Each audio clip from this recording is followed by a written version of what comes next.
Alhamdulillahi Rabbil Alamin, wassalatu wassalamu ala rasulihil amin, Nabiyyina Muhammad ibn Abdullah wa ala alihi wa sahbihi wa man sar ala nahdihi wa ihtada bihadihi wa istanna bisunnati ila yaumiddin, amma ba'd. Sambungan pelajaran kita dalam kitab Mestika Hadis jilid yang kedua, iaitulah dalam bab perihal salat, bab yang menyebut tentang salat. Kita telah masuk ke dalam perkara-perkara sunat dalam salat, di mana dalam perkara sunat ini terbahagi kepada dua bahagian. Yang pertama disebut dengan nama sunat ab'ad. Ini pembahagian menurut mazhab Syafi'i yang menjadi pegangan ataupun amalan masyarakat kita di Malaysia dan juga dalam beberapa negara yang lain. Jadi dalam fiqh Syafi'i ini dia bagi dua, sunat ab'ad, sunat hay'ah. Mungkin kalau kita jumpa buku-buku sama ada di pasaran ataupun di dalam internet hari ini banyak, kita akan jumpa pembahagiannya tidak macam ni. Dia panggil rukun, wajib dan sunat. Yang wajib bagi dia tu iaitulah sebahagian daripada sunat sunat ab'ad dalam fiqh kita ni. Jangan kelirulah tanda situ. Mungkin kalau biasanya buku-buku ni dalam fiqh mazhab Hambali contohnya yang dibagi secara percuma, dia akan bagi wajib, rukun, wajib, sunat. Jadi yang wajib tu bawah pada rukun darjat dia, tapi atas pada sunat. Kerana itulah bila kita boleh tinggal dengan sengaja, kalau tertinggal kena sujud sahwi. Tapi dalam fiqh Syafi'i dia bagi dua kali sunat. Satu dia panggil sunat ab'ad yang kita dah bincang dalam siri yang lepas, dan sunat hay'ah. Kalau kita masih ingat lagi, dan kena ingatlah dalam pelajaran kita kitab Munyatul Musalli, Syekh Daud rahimahullah ta'ala menamakan sunat hay'ah ni diibarat seperti bulu-bulu misai janggut yang ada pada orang. Jadi kalau tak ada bulu, tak ada bulu mata kau, tak ada bulu kening, comel tak comel? Hidup tak, tapi orang kata pelik dia ni. Jadi ibarat macam tu. Maknanya walaupun dia ni dinama dengan nama sunat hay'ah, pergerakan ataupun bacaan, tapi kita tak boleh bermudah-mudah dengan dia. Kerana waktu Nabi SAW melakukan salat, baginda tidak pisahkan. Tak kata ini rukun, ini wajib, ini sunat yang kamu kena buat.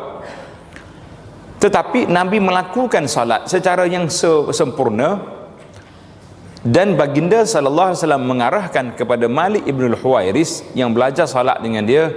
Nabi mengatakan wasallu kama ra'aitumuni usalli, dan kamu salatlah sebagaimana yang kamu tengok aku salat. Jadi di sini tidak ada perbezaan, tidak membezakan di antara rukun, wajib, sunat, sunat ab'ad, sunat hay'ah.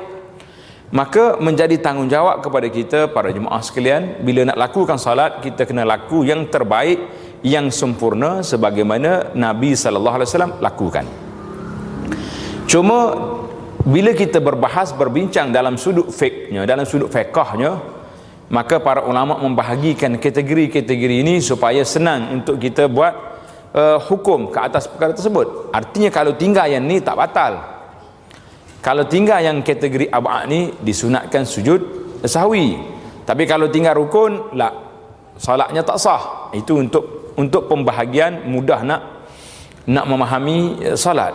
Tetapi dari sudut pelaksanaan kita mengatakan la farqa, tidak ada perbezaan di antara sunatnya dengan rukunnya. Semuanya duduk di bawah sunnah wasallu kama ra'aitumuni usalli.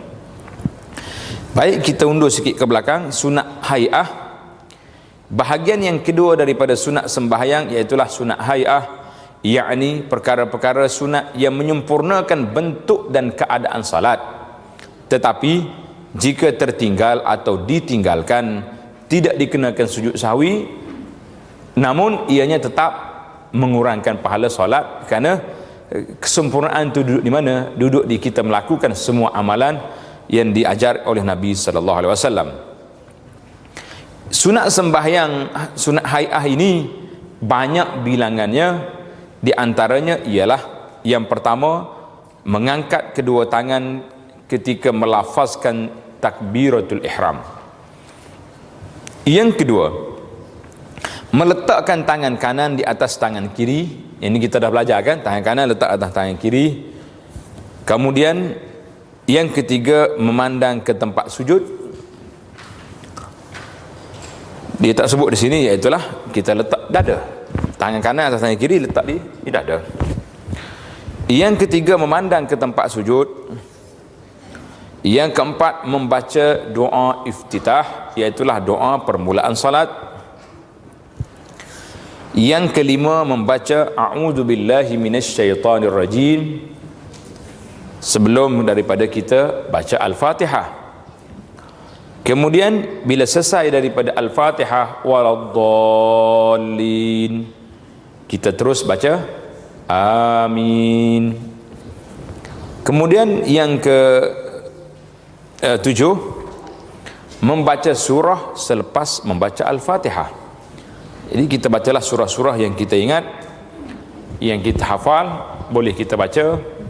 Cuma timbul hari ini di zaman moden, hari ini di zaman semua sudah jadi perdana belaka ni, banyak Quran-Quran perdana hari ni. Ada tak Quran perdana? Quran besar tu kan kita letak depan kita tu, boleh tak boleh kita salat tengok Quran. Jadi itu ada perbincangan. Sebagai ulama mengatakan tak boleh salat tengok Quran. Ada ramai yang mengatakan tidak menjadi kesalahan, khususnya waktu solat persendirian. Dia panggil solat sunat tahajud, yang kita nak solat sendiri, boleh kita letak Quran depan kita dan kita baca. Yang ke-8, menyaringkan bacaan pada solat yang tertentu, iaitulah solat subuh, maghrib dan isya, dan membaca perlahan pada solat yang pertengahan, iaitulah zuhur dan asar. Yang ke-9, mendengar bacaan imam. Apabila imam baca, kita selesaikan baca Fatihah kita, kemudian kita dengar bacaan imam. Yang ke-10, mengangkat kedua tangan ketika bertakbir untuk rukuk. Ini tempat yang kedua sunat kita mengangkat tangan dalam salat. Yang pertama waktu takbiratul ihram, yang kedua ketika bertakbir untuk rukuk, yang ke-11 takbir intiqalat, iaitulah kita takbir lain, angkat tangan lain. Itu dua sunat yang berbeza. Angkat tangan bukan semua tempat, hanya dalam kitab kita ni berapa tempat? Ada 4 tempat saja kan. Takbiratul ihram, takbir waktu nak rukuk, takbir waktu i'tidal, dan ketika takbir bangun daripada tahiyat awal. Itu 4 tempat. Ini dia panggil takbiratul intiqalat, iaitulah takbir waktu kita nak pindah di antara satu rukun kepada rukun yang lain. Jadi bertakbir semasa hendak rukuk. Yang ke-12, membaca tasbih dalam rukuk. Yang ke-13, mengangkat kedua tangan semasa bangkit daripada rukuk. Ini kita sampai di sini. Daripada perbincangan yang lepas, kita sampai di sini. Jadi yang ke-13, sambung sunat hai'ah yang ke-13, mengangkat kedua tangan semasa bangkit daripada rukuk. Jadi untuk ulang kaji, kita ulang balik bagaimanakah cara bacaan, cara mengangkat tangan.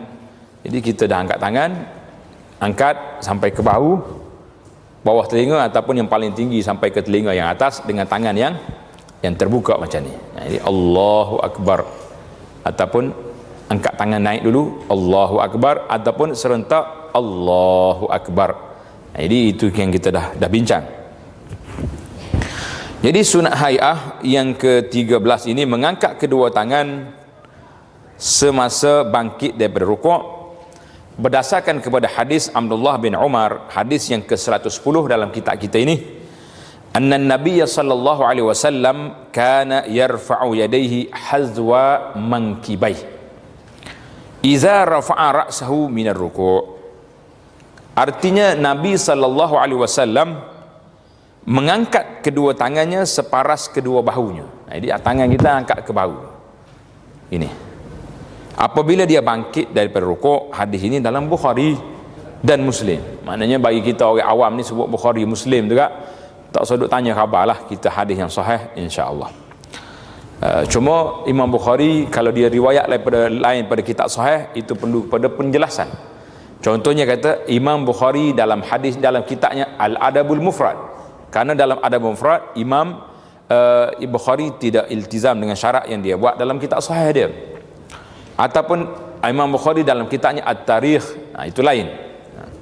Tapi kalau mutlak Bukhari Muslim ni biasanya diambil dalam kitab sahih. Dalam sebuah hadis yang sama maksudnya, yang diriwayatkan oleh Imam Muslim daripada Malik ibnul Huwairis, letak baris Huwairis, nanti duk baca Huris apa ni, jangan Huwairis, Huwairis. Belum ada lagi rasa cucu kita nama Huwairis tak? Malik ada, Malik ada, Huwairis tak ada. Jadi kalau nak pun nama Malik je lah, Huwairis nama ayah dia.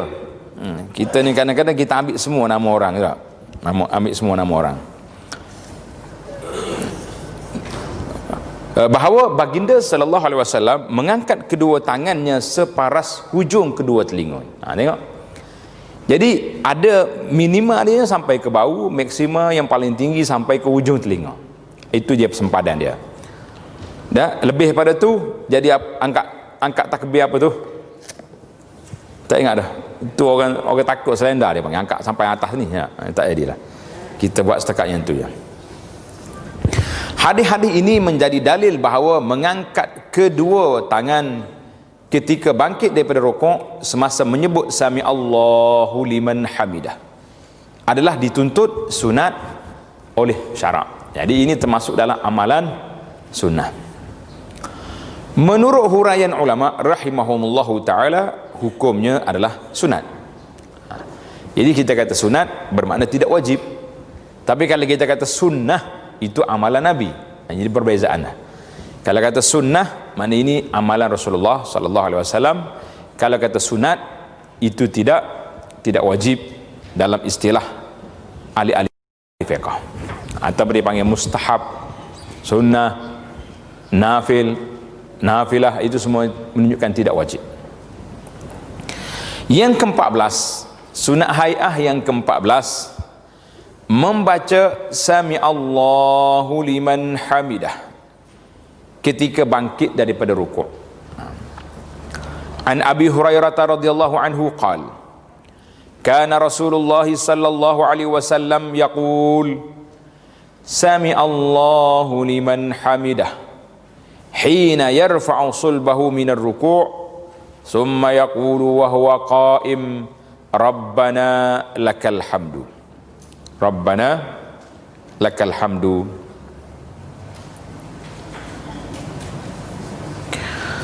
Hadis ni rawahu al-Bukhari. Maksudnya kata di Abu Hurairah radhiyallahu anhu, biasanya Nabi sallallahu alaihi wasallam membaca sami Allahu liman hamidah semasa ia bangkit daripada rukuk, kemudian ia membaca semasa berdiri semula rabbana lakal hamdu rabbana lakal hamdu. Jadi ingatlah, kita dah belajar dalam kitab Musalli dulu, ana dah bawa ada 4 riwayat dalam rabbana lakal hamdu. Ini yang pertama, rabbana lakal hamdu, satu. Yang kedua, rabbana wa, tambah waw, walakal hamdu. Yang ketiga, Allahumma rabbana lakal hamdu. Yang keempat, Allahumma rabbana walakal hamdu. Jadi 4 bacaan yang ada riwayat yang menyebut tentang rabbana lakal hamdu. Cuma timbul persoalan, kalau kita solat berjamaah, kita nak baca setakat mana? Jadi ada setengah orang ni, bila imam kata sami Allahu liman hamidah, dia tak baca dah, dia kata rabbana lakal hamdu saja. Jadi adalah di sini dalam hadis ini tidak membezakan di antara kita seorang ataupun kita makmum, kita baca juga rabbana sami Allahu liman hamidah, Rabbana lakal hamdu, Rabbana walakal hamdu, itu tidak menjadi masalah dalam tajuk ini. Kita boleh baca yang mana saja.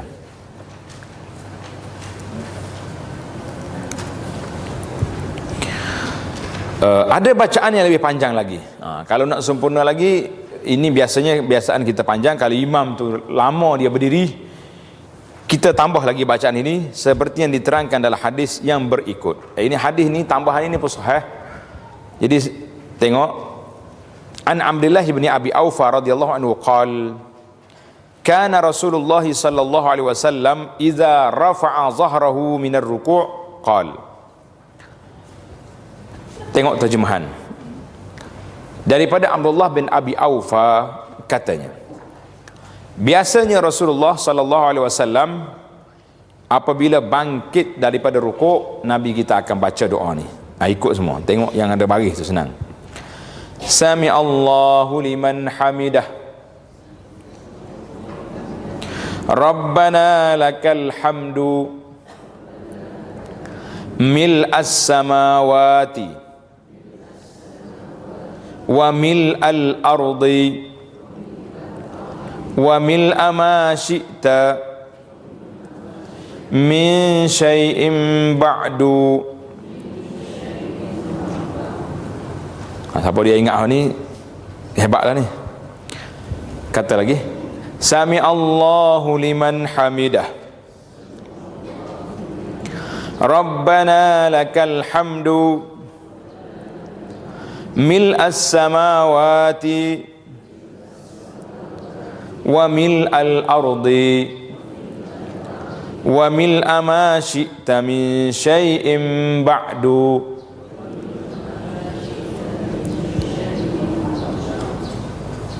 Boleh dah. Ada lagi kalau nak panjang, tapi saya tak nak ajar hak lain, cukup lah ni. Kalau boleh tambah yang ni pun kira alhamdulillah, kita sudah upgrade dah, sudah naik 44 dah kita dah. Dia kalau kerja dah kira 41, 44. Jadi kita solat kita ni berapa puluh dah naik. Setakat kita belajar solat ni berapa puluh dah, berapa kali pergi kursus solat dah, berapa kali bengkel solat dah, tapi tak naik-naik juga taraf, sebab duk baca hak tu juga. Tak. Rabbana lakal hamdu pakai senyak. Kalau imam berhenti lama, kita pun tak baca apa, rugi. Jadi cuba tambahin, mil'as samawati wal ardi wa ma bainahuma mil'a min syai'in ba'du, ahlas sana'i wal majdi ahaqqu ma qala al-'abdu wa kulluna laka 'abdun. Jadi panjang lagi, tak apalah, ambil hal ni dulu. Kalau nak panjang nanti cari dalam kitab kita Perisai Muslim. Dalam kitab Perisai Muslim, dalam tu panjang lagi, ada banyak lagi bacaan-bacaan. Jadi hadis ini riwayat Imam Muslim, hadis sahih. Kedua-dua hadis ini menjadi dalil bahawa bacaan yang tersebut adalah dituntut oleh syarak. Menurut huraian ulama, hukumnya adalah sunat, tidak wajib, ataupun yang penting tak wajib pun dia tetap dengan sunnah. Bacaan ini juga mempunyai satu keistimewaan yang khusus seperti yang diterangkan dalam hadis yang berikut. Hadis yang 113, an Abi Hurairah radhiyallahu anhu anna Rasulullah sallallahu alaihi wasallam qala idza qala al-imamu sami Allahu liman hamidah faqulu Allahumma rabbana lakal hamdu fa innahu man wafaqa qawluhu qawlal malaikati ghufira lahu ma taqaddama min zambihi, rawahul Bukhari. Artinya, sabda Nabi sallallahu alaihi wasallam, apabila imam menyebut sami Allahu liman hamidah, maka adalah kamu menyebut Allahumma rabbana lakal hamdu. Ini lapak yang kedua ni, ada Allahumma rabbana lakal hamdu, kerana sesiapa yang berbetulan sebutannya dengan sebutan malaikat yang juga menyebutnya, nescaya diampunkan dosanya yang telah lalu. Jadi ini kenapa kita nak sebut, nak suruh sekali dengan malaikat. Kenapa? Supaya jangan dicepatlah, imam dah kata baru kita jawab. Jadi kalau tengok ini hadis ini yang membezakan di antara bila kita salat berjamaah, imam kata sami Allahu liman hamidah, makmum kata rabbana walakal hamdu. Tapi ada sebagian ulama mengatakan tidak menjadi kesalahan untuk kita terus baca juga sami Allahu liman hamidah, kerana dia pun bacaan Ataupun kalau solat seorang, memang kita kena baca dua-dua sekali. Jadi siapa dia baca doa ni sekali dengan malaikat, maka diampunkan dosa-dosanya yang lalu. Jadi supaya kita tidak gopoh lah baca tu. Hadis ini menerangkan bahawa di antara malaikat ada yang ditugaskan menyebut Rabbana lakal hamdu. Malaikat ni banyak tugas dia, dan kita jangan duduk bimbang dengan dia. Allah Ta'ala dah jadikan dia bertugas dan tidak pernah membantah. Kita manusia ni suka bantah ya. Kadang-kadang orang suruh buat lain, kita buat lain. Tapi malaikat tidak ada bantahan dan tidak ada bangkangan sama sekali. Dia ikut ya apa Tuhan lantik dia. Oleh itu semasa bangkit daripada rukuk sambil menyebut Sami Allahu liman hamidah, saya sama ada ia imam atau makmum atau orang yang sembahyang seorang diri, disunatkan memuji Tuhan dengan berkata Allahumma rabbana lakal hamdu. Kita kata ni kerana sesiapa yang bertepatan ucapan pujiannya itu dengan ucapan malaikat yang sedang mengucapkannya, nescaya ia akan beroleh keampunan Allah Ta'ala pada saat yang mulia itu. Dia nak tak nak kita keampunan? Nak lah. Sama juga dengan isu yang kita belajar dulu, iaitulah Nabi kata man wafaqa ta'minuhu ta'minal malaikah. Siapa yang sekali amin dia dengan malaikat, maka diampunkan dosanya. Jadi lepas pada waladdallin, jangan terus kita amin, tunggu imam dulu. Imam kata amin baru kita kata, kerana pada ketika itulah malaikat kata sekali dengan kita. Sunat yang ke-15, hai'ah yang ke-15, bertakbir ketika hendak sujud dan ketika mengangkat kepala daripada sujud. Takbir ini tanpa angkat tangan, tanpa angkat tangan, takbir saja dengan mulut, Allahu Akbar. Mana dalil? An Abi Hurairah radhiyallahu anhu qala kana Rasulullah sallallahu alaihi wasallam yukabbiru hina yahwi, thumma yukabbiru hina yarfa'u ra'sah, thumma yukabbiru hina yasjud, thumma yukabbiru hina yarfa'u ra'sahu. Rawahul Bukhari wa Muslim. Maksudnya daripada Abu Hurairah radhiyallahu anhu katanya, biasanya Nabi sallallahu alaihi wasallam bertakbir ketika hendak sujud. Tanda sini, nak sujud takbir. Kemudian ia bertakbir ketika mengangkat kepalanya daripada sujud. Kemudian ia bertakbir ketika ia sujud kali kedua. Kemudian ia bertakbir ketika mengangkat kepalanya daripada sujud. Jadi sini ada 4. Nak sujud, bangun daripada sujud, sujud kedua, dan bangun daripada sujud yang kedua, ada takbir semuanya. Allahu Akbar. Allah. Jadi takbir itu tak payahlah kita kuat-kuat, memadailah telinga kita dengar seorang kita cukup, kecuali kita pak imam. Maka imam kena kuat. Kalau tak kuat, macam mana orang lain nak intiqal, macam mana makmum belakang nak berpindah rukun daripada sujud lagi ke, dah bangun dah ni, kelang kabut pula kita nanti kan. Hadis ini menjadi dalil bahawa bertakbir ketika hendak sujud, ketika mengangkat kepala daripada sujud yang pertama, ketika sujud yang kedua, dan ketika mengangkat kepala daripada sujud yang kedua adalah dituntut oleh syarak. Ini semua ni dituntut oleh syarak. Takbir ini termasuk di dalam bahagian takbir intiqalat. Apa makna takbir intiqalat? Ya, berpindah daripada satu rukun kepada rukun yang lain, itu dia panggil intiqalat, ataupun daripada satu kedudukan kepada kedudukan yang lain.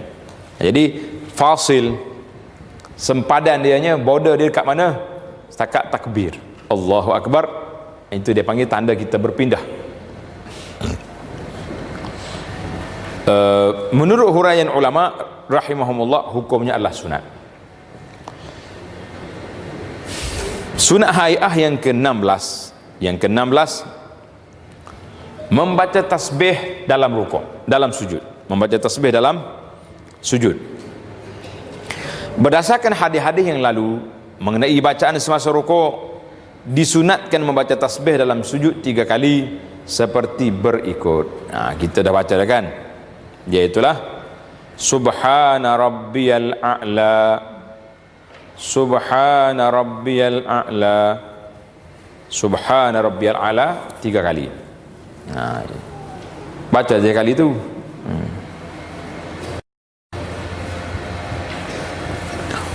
Atau yang lebih panjang dia, subhana rabbiyal a'la wa bihamdih. Kita dah bincang dah kan, subhana rabbiyal a'la wa bihamdih. Jadi ada tambahan wa bihamdih di situ. Apa ulama kata, iaitulah kita ada ulama yang menerima tambahan yang tersebut. Kita telah bincang panjang di dalam siri yang lepas. Alhamdulillah. Sembahyang sebagaimana yang diterangkan ialah mi'raj. Awana mi'raj,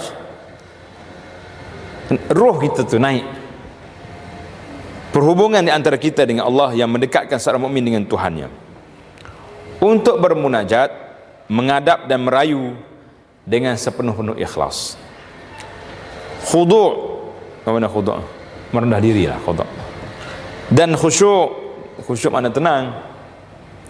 Lebih-lebih lagi apabila orang yang sembahyang itu sedang sujud. Di tempat ini tempat yang sangat baik, kerana kita yang paling rapat dengan Allah Azza wa Jalla. Sebagaimana hadis yang akan datang ini, an Abi Hurairah radhiyallahu anhu qala Rasulullah sallallahu alaihi wasallam, aqrabu ma yakunu al-'abdu min rabbih wa huwa sajid, fa'akthiru ad-du'a. Rawahu Muslim. Artinya, sehampir-hampir seorang itu kepada Tuhannya. Kita dengan Allah Ta'ala ni tak jauh, tapi maksud di sini akrab, maknanya kita paling dekat sekali nak menerima rahmat Allah Subhanahu Wa Ta'ala itu, iaitulah bila kita sujud. Oleh itu banyaklah berdoa dalam sujud kamu itu. Ini kita diminta supaya berdoa banyak di dalam sujud. Faqaminun an yustajabu lakum. Nabi kata fa'akthiru fi minad du'a, perbanyakkanlah doa. Faqaminun an yustajabu lakum, dia menjadi harapan yang tinggi untuk diperkenankan doa kamu. Menjadi harapan yang tinggi untuk perkenankan doa. Hadis ini sahih, diriwayatkan oleh Imam Muslim. Ditegaskan lagi dalam hadis yang berikut. An Ibni Abbas radhiyallahu anhuma qala Rasulullah sallallahu alaihi wasallam, fa ammar ruku' fa'azzimu fihi ar-rabb wa amma as-sujud fajtahidu fi ad-du'a faqaminun an yustajaba lakum. Rawahu Muslim. Jadi kata Nabi daripada Ibn Abbas ini, adapun rukuk, maka hendaklah kamu memuliakan dan membesarkan Allah padanya. Pada mana tu? Dalam rukuk. Jadi kita kata subhana rabbiyah al-azim. Itu perbezaan subhana rabbiyah al-azim. Jadi dalam rukuk kita subhana rabbiyal azim, kerana nak membesarkan, mengagungkan, ta'zim Allah Ta'ala ketika itu. Adapun sujud, maka hendaklah kamu berusaha dengan bersungguh-sungguh pada membanyakkan doa padanya, kerana pada saat yang demikian adalah layak untuk dikabulkan doa permohonan kamu. Jadi tanda situ, iaitulah kalau kita rasa nak berdoa tempat yang paling di antara tempat mustajab, dalam solat waktu sujud. Dalam solat waktu sujud. Cuma timbul juga persoalan, macam mana nak doa, saya tak reti bahasa Arab, doa kod Melayu boleh tak boleh? Jadi ini khilaf di kalangan ulama. Mereka mengatakan dalam solat ni tak boleh doa kod Melayu, tapi doa ada beberapa patah perkataan Melayu itu tak jadi salah. Macam na'udzubillah lah, kita kata orang ni sakit kanser, Allahumma shfi min marad kanser. Jadi kalau nak terjemah kod Arab mungkin kita payah dah. Kanser kata al-kanser lah, buah al-ilam. Jadi gitu ya dah. Jadi al-kanser. Jadi ulama mengatakan beberapa patah perkataan itu tidak payah kita terjemahkan, sebab itu dah jadi satu perkataan dia, jadi tak apa, tidak menjadi, walaupun bahasanya tidak bahasa Arab. Yakni setelah membaca tasbih yang disunatkan membacanya dalam sujud, seperti yang diterangkan dalam hadis-hadis yang lalu. Kita kena ingatlah, kalau kita nak doa panjang ke, nak doa pendek ke, nak tambah bacaan ke, bila kita mula tu mesti dimulai dengan subhana rabbiyal a'la dulu. Dalam rokok subhana rabbiyal azim dulu, subhana rabbiyal a'la wa bihamdih 3 kali, baru kita mula dengan doa yang kita nak tambah tadi. Jangan kata aku nak doa tak payah dah subhana rabbiyal a'la. Itu asli tempat dia situ. Maka berdoalah dengan bersungguh-sungguh memohon apa jua yang dihajati, atau berdoalah dengan doa-doa yang pernah dibaca oleh Rasulullah sallallahu alaihi wasallam dalam sujudnya, kerana berdoa dalam sujud adalah makbul. Jadi kita nak dapat mana doa Nabi dalam sujud? Kita dapat dalam hadis-hadis Nabi sallallahu alaihi wasallam. Di antara kitab yang saya cadangkan yang mudah, yang simple nak dapat, kitab Perisai Muslim, ataupun para jemaah boleh tengok dalam kitab Imam An-Nawawi dalam kitabnya Riyadhus Salihin di dalam Kitabud Da'awat. Payah nak cari ustaz, senang ya, ujung jari boleh cari YouTube, tulis Abu Anas syarah saya kepada kitab Riyadhus Salihin. Sekarang ni kita sedang syarah dalam Kitabud Da'awat, kitab yang menyebut tentang doa-doa Nabi sallallahu alaihi wasallam. Jadi kesimpulan daripada apa yang saya tengok dalam syarah para ulama, mereka mengatakan kita kalau boleh bertaqayyud, maknanya kita terikatlah dengan lafaz-lafaz Nabawi. Sebab apa? Sebab lafaz yang Nabi kita pilih simple, ringkas, tapi makna dia komplit, makna dia lengkap. Ada satu hadis Nabi kita minta 5 perkara, ada hadis yang Nabi kita minta sampai 8 perkara, minta perlindungan Allah SWT. Jadi satu baris je hadis tu, tapi dia punya permohonan cukup. Artinya kalau kita nak buat buku doa sendiri, kita terpaksa kena karang sebuah buku baru jadi. Dengan hadis Nabi hanya sebaris saja. Itu keistimewaan Rasulullah sallallahu alaihi wasallam. Allah Taala beri kepada dia jawami' al-kalim. Apa dia punya kelebihan? Jawami'ul kalim, artinya cakap pendek, makna panjang. Yang tak tahan kita ni cakap panjang, makna tak ada. Itu jeltih dia, makna dia pendek dah. Kadang-kadang kita pergi bawa buku rekod, nak tulis ni orang cakap sedap ni, 1 jam kita dengar tengah ya. Tengok-tengok balik kosong kertas. Sama ada kita tak boleh nak tulis, nak catat poin dia, ataupun kita khayal ketika itu. Jadi kita tak boleh nak tuduh ustaz belaka, kena salahkan kita juga kan, baru adil lagi tu. Baik. Keistimewaan yang diberikan ini ialah kerana sujud itu melambangkan kepatuhan seseorang kepada Tuhannya, Allahu Rabbul Alamin. Jadi mana tak patuhnya? Tuan-tuan bayangkan, tempat kita sujud tu tempat apa? Tempat sujud tu tempat apa? Tempat orang pijak. Lantai kita sujud, tempat orang pijak tak? Tempat orang pijak lah lagi. Kalau musim hujan pula orang pijak tu, Masya Allah, dia panggil, kalau Kelantan kata kaki sebaya. Tahu kaki sebaya? Kaki dia makan di air tu. Tapi situlah kita sujudnya. Karena itulah tidak digalakkan seorang itu bawa sejadah dia sendiri. Tak galak. Ini setengah macam-macam ini tak mahu dia tak mahu sujud saja orang bawa sejadah dia. Sebab kita nak betul-betul khuduk kita. Aku sujud ni di tempat yang orang pijak tu. Rendah kita di hadapan Allah Azza wa Jalla, semata-mata al-ubudiyatu lillah, menjatuhkan tarah kita di hadapan Allah Azza wa Jalla. Tapi kalau kita bawa sejadah kita seorang ya, pijak pun tak, kita pijak kat kaki. Ada sejadah masjid, semua orang pijak. Budak pun pijak, orang tua pun pijak ya. Orang yang kaki selamat pun pijak, orang yang kaki sebayang pun pijak juga. Nak kata apa? Jangan pula pergi pandai, malah dah sujud aku kaki sebayang sini lah. Itu menunjukkan kita khudu', merendah diri kepada Allah Azza wa Jalla ila aqsa darajah, kepada kemuncaknya, iaitulah bila kita sujud kepada Allah Azza wa Jalla. Karena itulah sujud ini tidak dibenarkan sama sekali kepada makhluk yang lain. Tak boleh kita sujud kepada orang, karena sujud itu lambang kepada kerendahan, merendah diri kita kepada Allah Azza wa Jalla. Dalam pada itu, doa yang sama ada yang dipohonkan dalam solat atau di luar solat, ada adab dan peraturannya. Tanda situ, letak tajuk kat tepi itu, ada adab berdoa. Ini menarik nih, ada adab berdoa. Di antaranya, yang pertama, hendaklah doa itu terpancar daripada hati yang tulus ikhlas. Kita nak doa ni biarlah mari daripada hati kita.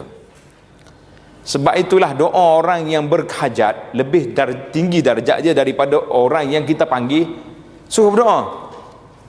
Kita hari ni Masya Allah tabarakallah tak? Bila ada masalah swasta selalu doa. Orang yang nak doa pun sebelum doa tengok dulu. Buka sapu tengok. Kerak. Maknanya RM20 ya.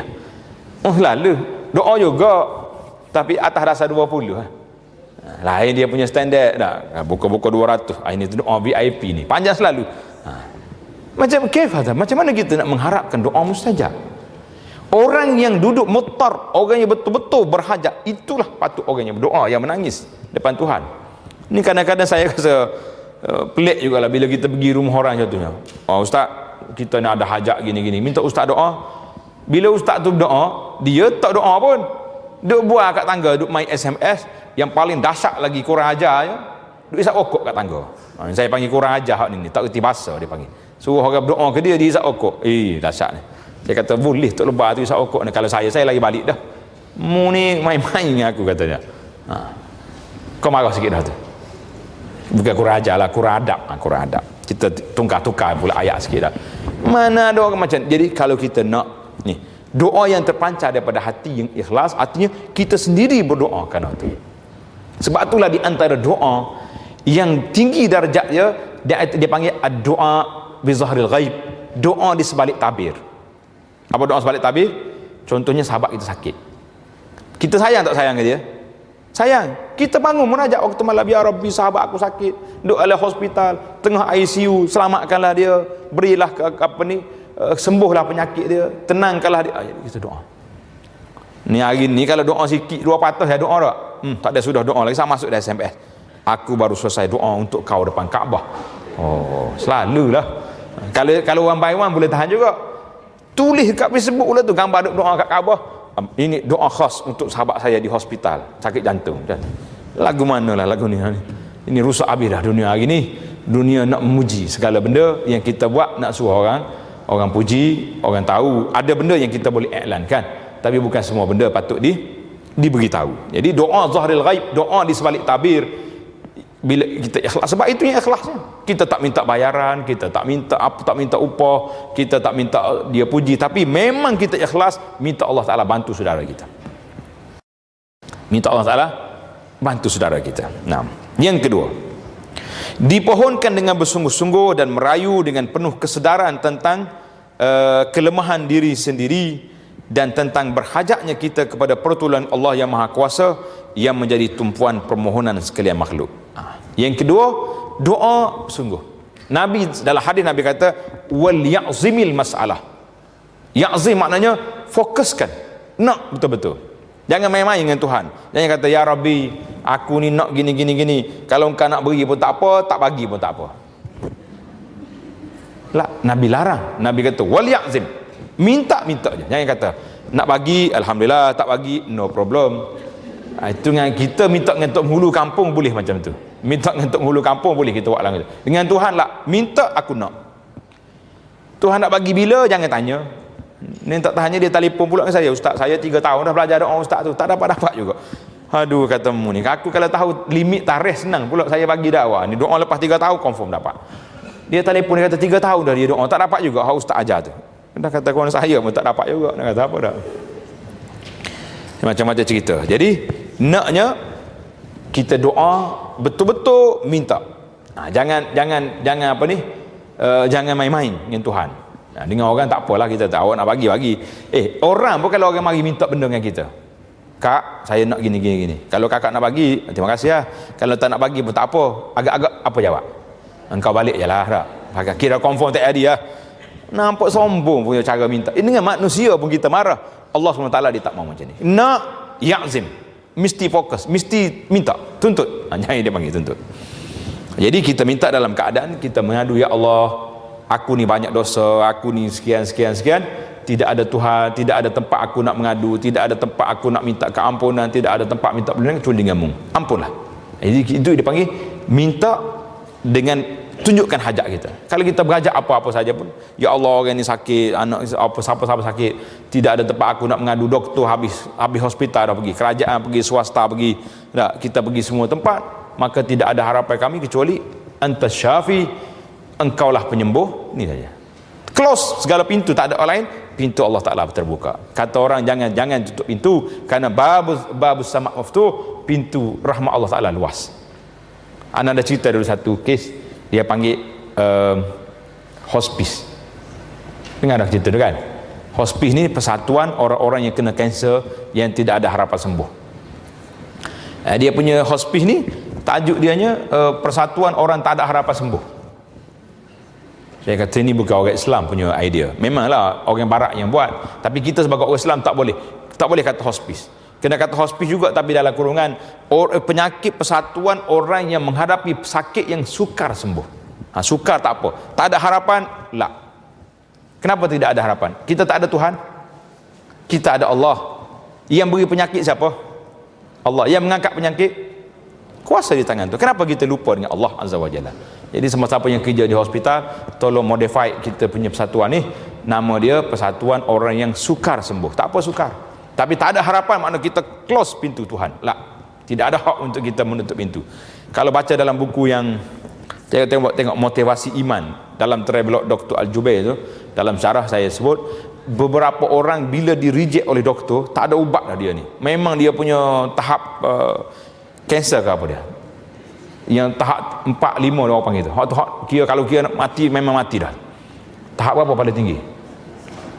4, 5 tak ada dah. 5 tu kubur dah tu dah. Jadi ada orang dah tahap 4 ni.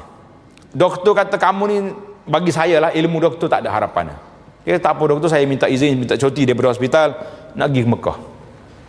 Pergi ke Mekah. Sampai di Mekah tak ada, dia pergi dekat Kaabah, ya Rabbi, mu ni Tuhan segala benda. Aku mari ni tak ada tempat nak mengadu kecuali mengadu pada engkau. Sembuh penyakit. Dia pun minum air zam-zam, dia mandi air zam-zam, balik pergi cek di hospital, doktor terkejut. Doktor kata, Masya Allah, tabarakallah, mu pergi campur di mana kanser kamu ni? Tak ada nak kesan langsung, tak ada langsung. Bukan kata dari 4 jadi 1, kosong, zero, tak ada. Itu kuasa Allah Azza wa Jalla. Jadi tak usah kita tutup pintu harapan, tapi janganlah pergi duk cari tok kamak orang kubur-kubur yang pelik, jangan. Allahu Akbar. Saya tengok manusia masyarakat Melayu ni, ini realiti yang berlaku. Semalam bila tuan guru kita meninggal, Allah yaghfirluh, saya pun pergi ke kubur dia. Lepas orang tak ada orang dah pergi. Ramai orang kata nak buat apa ni? Yang mari itu memang dia orang solat jenazah. Tak ada masalah solat jenazah di kubur. Rupanya bila tak ada orang, ada seorang mula dia pergi duduk gosok atas kubur. Bila seorang pergi, hak lain tu serbu pakak. Saya kata, "Hei, bangun. Nak doakan, doa aja. Gosok-gosok kubur tak main." Dia tengok saya marah tu baru bangun dia. Kena ada pengawal kat situ. Jadi kubur-kubur orang-orang yang dikira orang alim, orang yang soleh ni memang bermasalah sebab dia orang pergi. Tu kalau tak kawal tu habis tu. Kalau kita buat seming ni, bata ni, tak payah cat, tak payah apa dia, licin nanti. Orang pakai sapu semua ni. Ya akan jadi. Itulah. Sebab itulah doa Nabi sallallahu alaihi wasallam, Nabi mengatakan, Allahumma la taj'al qabri wathanan yu'bad. Ya Allah, jangan jadikan kubur aku ni seperti berhala yang dipuja. Alhamdulillah Allah kabulkan doa Nabi, maka doa kubur Nabi berpagar. Kalau tak ada pagar, tuan-tuan boleh bayangkanlah apa jadi. Saya ingat licin berminyak dia punya dinding tu.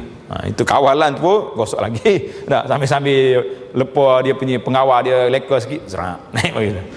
Ada selalu gosok kubur ni. Dia tengok orang.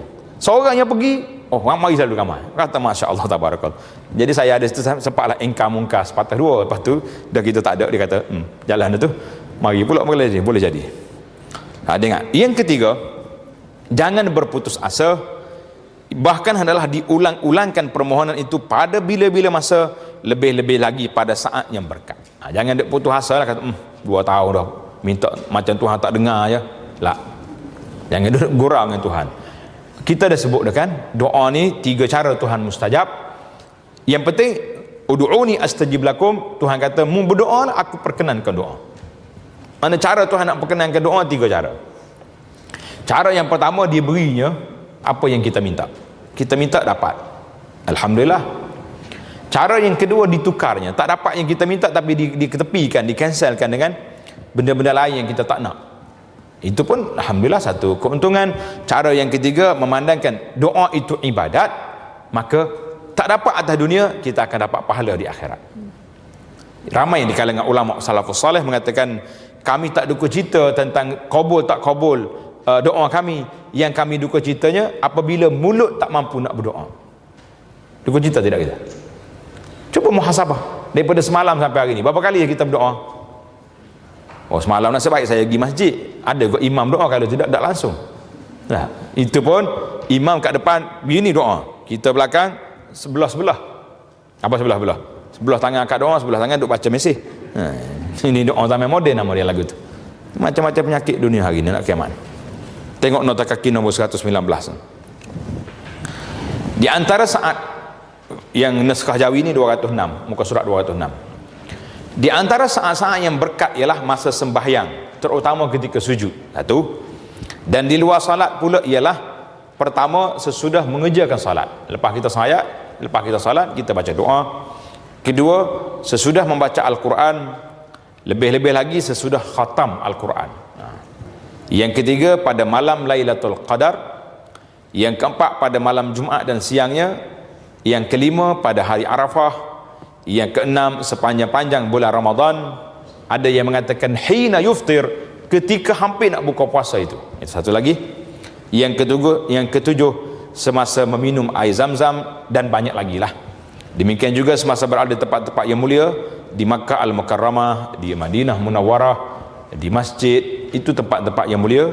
Tak perlu kita pergi cari kubur-kubur ataupun pokok-pokok kayu lah. Itu membahayakan itu kesihatan akidah kita.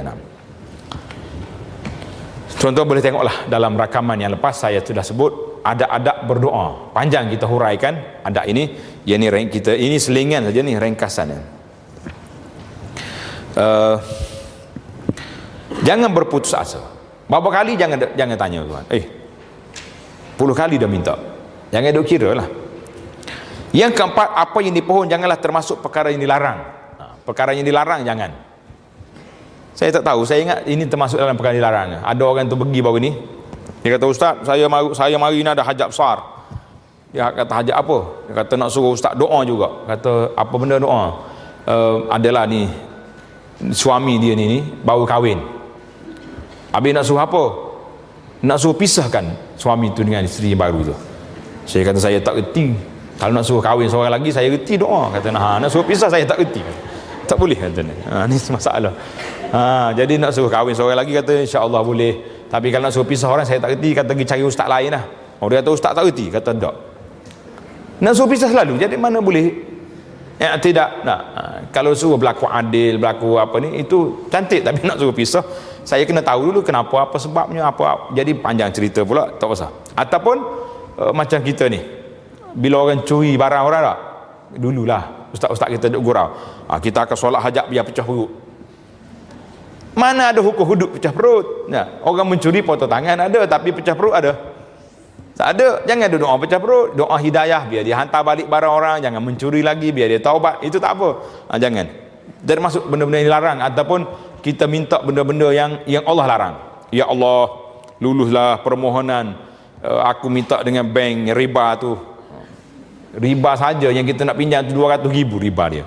Ya Allah, luluskanlah riba 200,000 tu.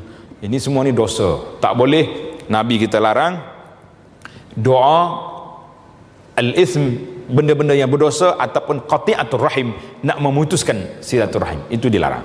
Yang kelima, orang yang berdoa itu adalah dalam keadaan yang diredai oleh Allah Azza wa Jalla. Kerana orang yang dimurkai disebabkan perbuatan yang salah, masakan doanya dimakbulkan. Jadi kalau kita makan benda haram, lepas tu kita doa, jadi doa tak makbul. Jadi bukan salah doa, salah kita tak menyediakan tempat dan bekas yang sesuai dengan doa yang kita nak pohon itu. Jadi banyak lagi lah adab-adab lain, di antaranya berdoa itu dalam keadaan yang kita baik, tinggalkan benda-benda maksiat dan mungkar. Satu lagi tambahan dipanggil jangan melampau dalam doa. Apa makna melampau dalam doa? Dipanggil dalam bahasa Arab kata al-i'tida. I'tida fi doa ni melampau dalam doa. Contohnya kita minta jawatan yang tak boleh orang minta. Ya Allah, berilah kepada saya ni jawatan Nabi. Ada lagi Nabi lepas Rasulullah? Tak ada, tak boleh lagi lah. Jadi kita, ataupun diam-diam, ya Allah, biarlah aku jadi Perdana Menteri kau contohnya. Sedangkan kita ni apa ni, ahli cawangan pun tak lagi. Jadi minta yang melampau sangat. Mintalah yang berpada-pada yang kita, dan kita minta biar jangan orang panggil mengada-ngada. Macam kita kata, ya Allah aku nak syurga. Cukup lah tu. Al-Firdaus al-ala minal jannah, syurga Firdaus, tak apa. Tapi jangan duk sebut ya Rabbi aku nak syurga lebih kurang dalam 200 bilik ke, warna dia ada 3 color ke, ada tak dia kayu-kayu perabot dalam tu semuanya jati belaka. Itu dia panggil melampau dalam doa.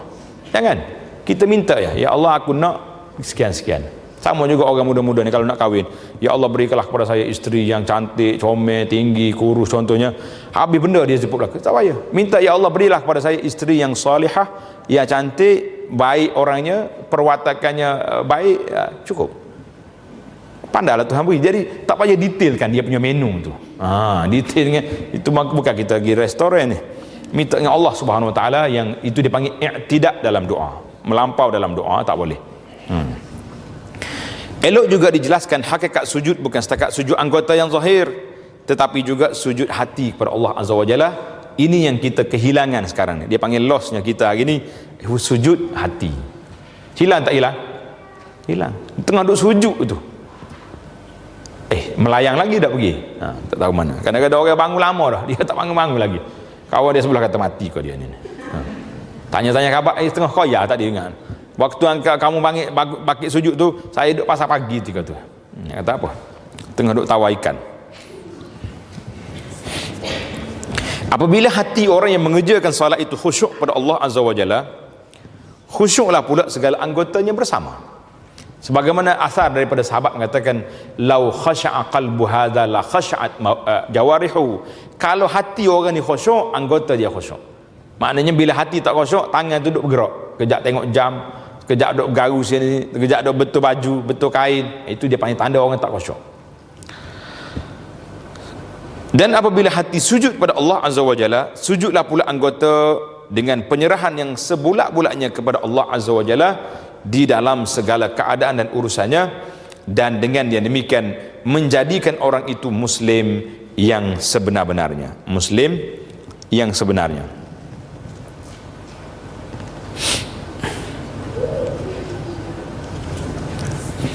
Rasulullah sallallahu alaihi wasallam pernah ditanya tentang hakikat Islam. Lalu baginda menerangkan maksudnya. Hendaklah hatimu menyerah bulat-bulat kepada Allah, dan selain itu adalah orang Islam terselamat daripada seluruh anggotamu, terutama lidah dan tanganmu. Jadi kalau kita nak Islam yang betul, jangan bagi orang lain sakit dengan lidah kita, dengan tangan kita. Hari ni tangan dengan lidah sama tinggi darjat. Betul tak? Kalau tak kata dengan mulut, kata dengan tangan. Duk tulis benda-benda tu, duk hantar mesej ke orang, hantar WhatsApp dekat Facebook tu, itu tangan yang mengumpat nama dia.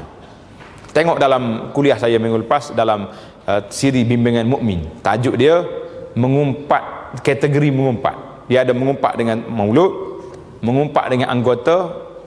Anggota tak kira lah, tangan kita tulis, kita duk kenyuk mata ke orang, itu mengumpat nama dia. Orang lalu kita pun angkat mata tak, itu dia panggil perli. Wailul likulli humazatil lumazah. Ini semua. Satu lagi mengumpat hati. Hati boleh mengumpat juga. Ya, apabila kita dengki dengan orang, itu dia panggil mengumpat hati. Oh, bahaya sekali. Tengok dalam rakaman, tajuk dia mengumpat dalam kitab bimbingan mukmin. Membaca doa yang ke-17. Baru masuk kita ni sunat yang ke-17, membaca doa selepas duduk antara dua sujud. Ani Ibn Abbas radhiyallahu anhuma qala kana an-nabiy sallallahu alaihi wasallam yaqul baina as-sajdataini, yaqulu baina as-sajdataini. Apa dia kata? Biasanya Nabi sallallahu alaihi wasallam berdoa antara dua sujud dengan membaca, kata Allahumma ghfirli warhamni wa'afini wahdini warzuqni. Tengok, 5 permohonan dalam satu doa. Nabi kita minta 5 perkara. Ya ghafirli, ampunkan dosa aku. Irhamni, beri rahmat pada aku. Afini, maafkanlah kesalahanku. Ataupun afini maknanya afiatkanlah tubuh aku. Ada 2 tafsir sini. wahdini, berilah petunjuk hidayah kepada aku, warzuqni, dan beri rezeki pada aku. Ini hadis ini riwayat Imam Abu Daud.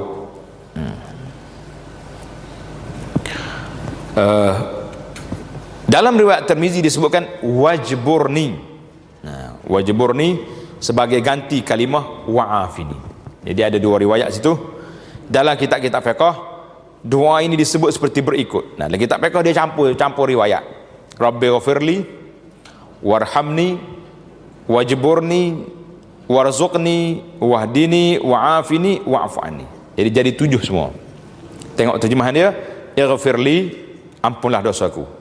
Rabbi itu ya Tuhanku. Ighfirli, ampunkan dosa-dosaku. Warhamni, rahmatkanlah aku.